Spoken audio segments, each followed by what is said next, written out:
वृंदावन की यात्रा पे आज हमारा तीसरा दिन है और हम जा रहे हैं बरसाना और नंदगांव। तो बरसाना आ पहुँचे हैं। बरसाना गांव में सबसे पहले हम आए हैं पीली पोखर। इसकी बहुत ही इंटरेस्टिंग स्टोरी है। पीली शब्द का मतलब पीला होता है। पीली पोखर जिसे प्रिया कुंड भी कहते हैं। बरसाना गांव में एक पीले रंग का तालाब है जहां राधा रानी ने अपने हाथ धोए थे। एक बार क्या हुआ कि राधा रानी अपनी सहेलियों के साथ नंद महाराज के घर नंदगांव गई। माँ यशोदा उनकी सुंदरता और अच्छे व्यवहार से इतनी प्रभावित हुई कि उन्होंने कृष्ण से शादी करने की इच्छा जताई। पुराने जमाने में यह रिवाज था कि सास अपनी बहू को हाथों पर हल्दी का लेप लगाती थी। राधा रानी को अपनी बहू बनाने की इच्छा रखते हुए माँ यशोदा ने उनके हाथों पर हल्दी का लेप लगाया। घर वापस आते समय राधा रानी ने देखा कि उनके हाथ हल्दी से पीले हो गए हैं। उन्हें ये सोचकर शर्म आ रही थी कि उनके परिवार वाले और बरसाना के लोग उनके बारे में क्या सोचेंगे। इसलिए वह वापस तालाब पर आई और अपने हाथ धोए। तालाब पीला हो गया। तब से इसे पीली पोखर के नाम से जाना जाता है।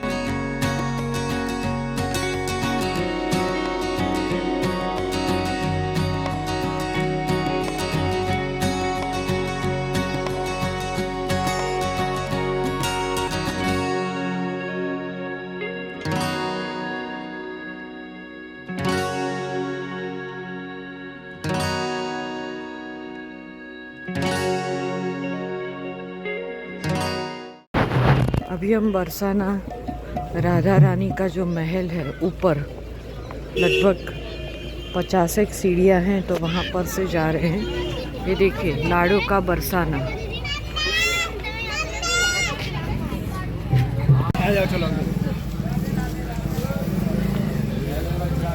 आप एंट्री करते हुए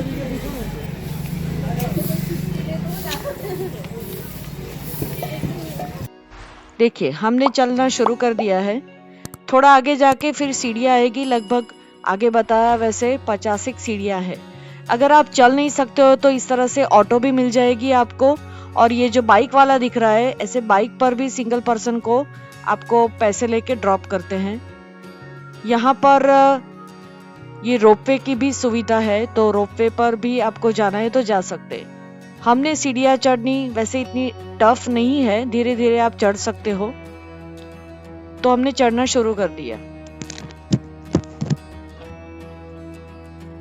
आगे के वीडियो में बताया था वैसे बंदरों का प्लीज ख्याल रखें। हम जैसे ऊपर आए, यहाँ थोड़ा रिनोवेशन का काम हो रहा था। हम लाइन में लग गए।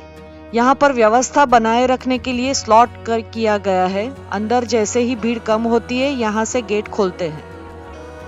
तो हम लगभग 15 मिनट तक इस तरह से खड़े रहे। उसके बाद अंदर जाने के बाद मोबाइल अलाउड है, लेकिन आप प्लीज़ ख्याल रखें अपने पर्स का, मोबाइल का, बाकी सामानों का। एक बात और कि यहाँ पर दर्शन करके सीधे ही एग्जिट मत हो जाना। मूर्ति के सामने जो दरवाज़ा पड़ता है वहाँ पर टेरेस जैसा है, तो वहाँ पर आप ज़रूर जाइए। ज़रोखा है, आप व्यू अच्छा ले सकते हो, फोटोग्राफी कर सकते हो, तो ये देखना मत भूलिएगा। चलिए दर्शन करते हैं।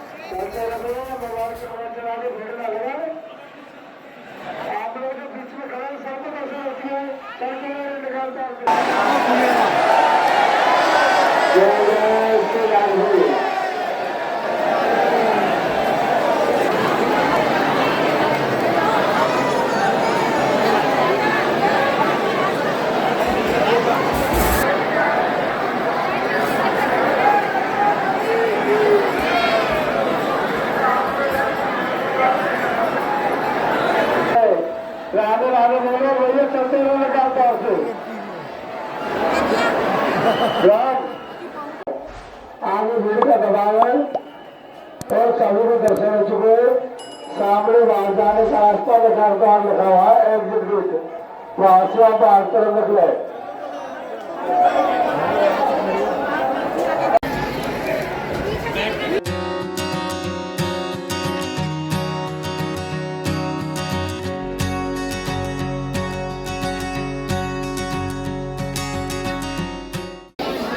ये मंदिर की एग्जिट है।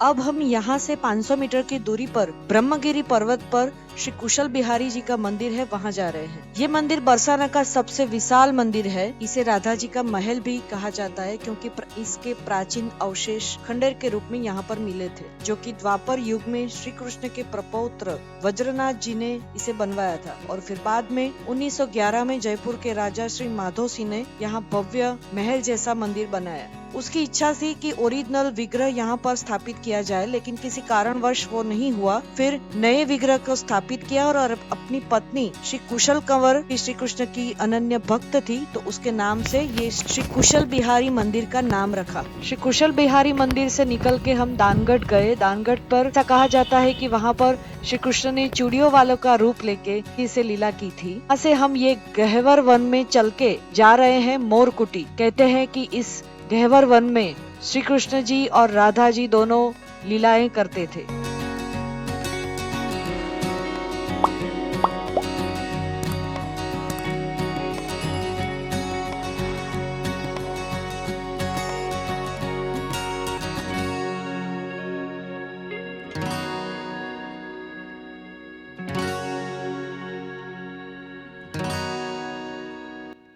मोरकुटी में दर्शन किए, लेकिन वहां पर वीडियोग्राफी अलाउड नहीं थी।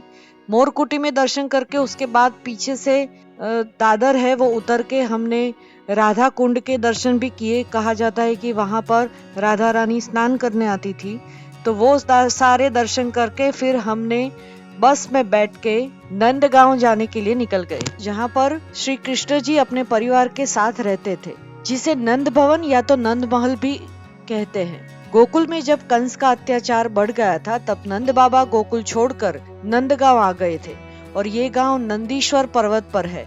मथुरा से 52 किलोमीटर की दूरी और गोवर्धन पर्वत से 30 किलोमीटर की दूरी पर है। नंद बाबा ने जब ये गांव बसाया था, तब यहाँ पर शांडल्य ऋषि तप करते थे और इस तप के प्रभाव के कारण कोई भी राक्षस यहाँ नहीं आ सकता था, इसीलिए ये स्थान सुरक्षित था। जब यहाँ आए तब श्री कृष्ण की उम्र 2 साल 3 महीने थी और जब 11 साल 52 दिन के उनकी उम्र हुई, तब यहीं से कंस से युद्ध करने के लिए गए। नंद भवन परिसर में नंद बाबा के परिवार के विग्रह रखे गए हैं और मंदिर बनाया गया है। हम गए थे तब बहुत ही भीड़ थी और आप देख सकते हो अंदर भी नहीं जा पा रहे, इतनी बड़ी भीड़ है।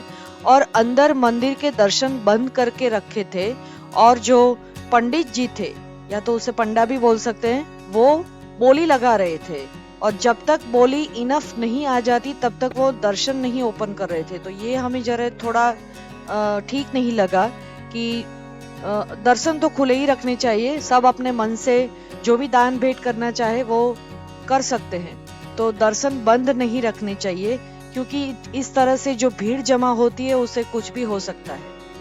आसपास ये टेरेस पर जाने का रास्ता है, तो टेरेस पर से आप आसपास का नंदगांव देख सकते हैं। अगर आपके पास वृंदावन में एक्स्ट्रा 1 दिन पूरा है तो आप बरसाना में पूरा 1 दिन स्पेंड कर सकते हो। ये जो हमने देखा, इसके अलावा भी यहाँ और भी मुख्य स्थान है जहाँ पर आप दर्शन कर सकते हो। टेर कदम है जहाँ पर श्री कृष्ण कदम के वृक्ष पर चढ़ के गायों को आवाज लगाते थे। चरण पहाड़ी है जहाँ पर श्री कृष्ण के चरणों के निशान है। ऐसे कई प्रमुख स्थान है, तो आप बरसाना में घूम सकते हो। हमने हाफ डे का प्लान किया था। तप्तेश्वर महादेव के प्लान किए। ये देखिए पूरा नंदगांव है।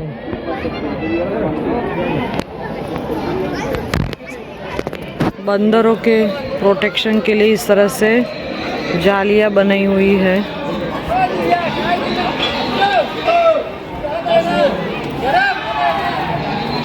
ये मंदिर है और मंदिर में महाराज श्री गौ सेवा और ब्राह्मण सेवा की बोलियां लगा रहे हैं।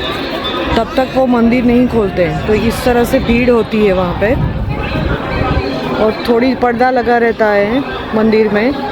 मूर्ति में नंद जी का पूरा परिवार है, यशोदा मैया है, नंद जी है, श्री कृष्ण बलराम और राधा जी की मूर्तियाँ हैं।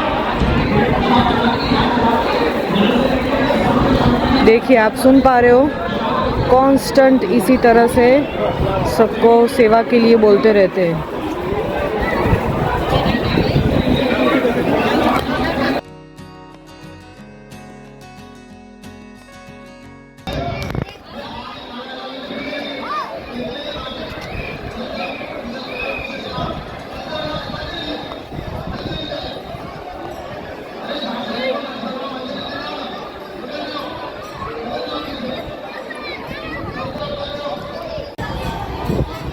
ये देखिए थोड़ी देर के लिए उन्होंने पर्दा हटाया है दर्शन के लिए।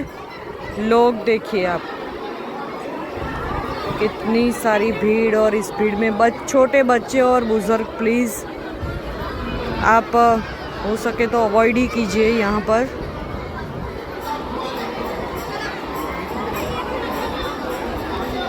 ऊपर दर्शन करने के बाद वापस हम नीचे जा रहे हैं और फिर यहाँ से वृंदावन वापस जहाँ पर हम रुके थे। अगर हमारी वृंदावन की सीरीज आगे की आपने नहीं देखी है तो जरूर जाके देखिएगा। चैनल पर नए हैं तो सब्सक्राइब करना मत भूलिएगा। मिलते हैं अगले वीडियो में, तब तक के लिए राधे राधे।